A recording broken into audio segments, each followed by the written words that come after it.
சங்கீதம் 102வது அதிகாரத்தை எடுத்துக்கொள்வோம். நாம் 2 வசனமாய் மாறி மாறி வாசிப்போம்.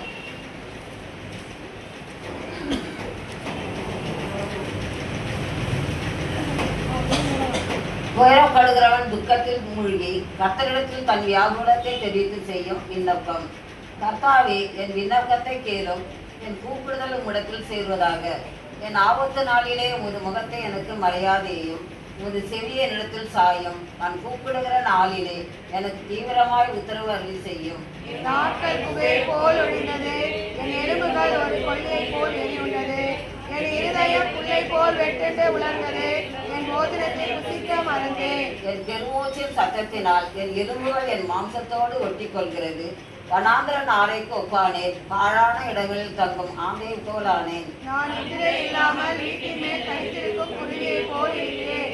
நாடோறும் என் சத்துருக்கள் என்னை நிந்திக்கிறார்கள், என்னை மூர்க்க வெறி கொண்டவர்கள் எனக்கு விரோதமாய் சாபமிடுகிறார்கள். நீர் என்னை உயர தூக்கி தாழ தள்ளினீர், உமது சினத்திற்கும் கடுங்கோபத்திற்கும் உள்ளானேன். ஆதலால் நான் சாம்பலை அப்பமாக புசித்து என் வானங்களை கண்ணீரோடு கலக்கிறேன். என் நாட்கள் சாய்ந்து போகிற நிழலை போல் இருக்கிறது, முல்லை போல உலர்ந்து போகிறேன். கர்த்தாவே, நீரோ என்னிடத்தில் இருக்கிறீர், உம்முடைய பிரசாதம் எனக்கு கண்மணியாக இருக்கும். தேவரீர் எழுந்தருளி சீயோனுக்கு இறங்குவீர். அதற்கு தயவு செய்யும் காலமும் அதற்காக குறித்த நேரமும் வந்தது. உம்முடைய ஊழியக்காரர் அதில் கல்லுகள் மேல் வாஞ்சை வைத்து அதில் மண்ணுக்கு பரிதவிக்கிறார்கள். கர்த்தர் சீயோனை கட்டி தமது மகிமையை வெளிப்படுவார். இக்கட்டுடைய ஜனத்தை அலட்சியம் பண்ணாமல் அவர்கள் விண்ணப்பத்தை அங்கீகரிப்பார். அப்பொழுது ஜாதிகள் கர்த்தருடைய நாமத்துக்கும் பூமியிலுள்ள ராஜாக்கள் எல்லோரும் உடைய மகிமைக்கும் பயப்படுவார்கள்.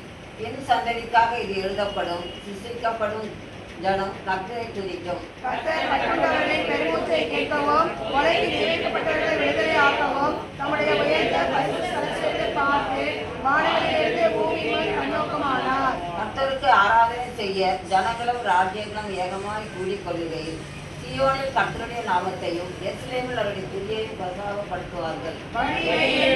அவர் ஒதுக்கி என் நாட்களை குறுகப்பண்ணினார். அப்பொழுது நான், என் தேவனே, பாதி வயதில் என்னை எடுத்துக் கொள்ளாதேயும், உம்முடைய வருஷங்கள் தலைமுறை தலைமுறையாக இருக்கும். நீர் ஆதியிலே பூமியை அசிவாரப்படுத்தினீர்.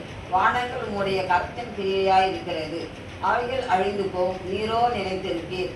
அவைகள் எல்லாம் வஸ்திரம் போல் கடமையாய் போம். அவைகளை ஒரு சாவியை போல மாற்றுவீர், அப்பொழுது மாறிப்போம்.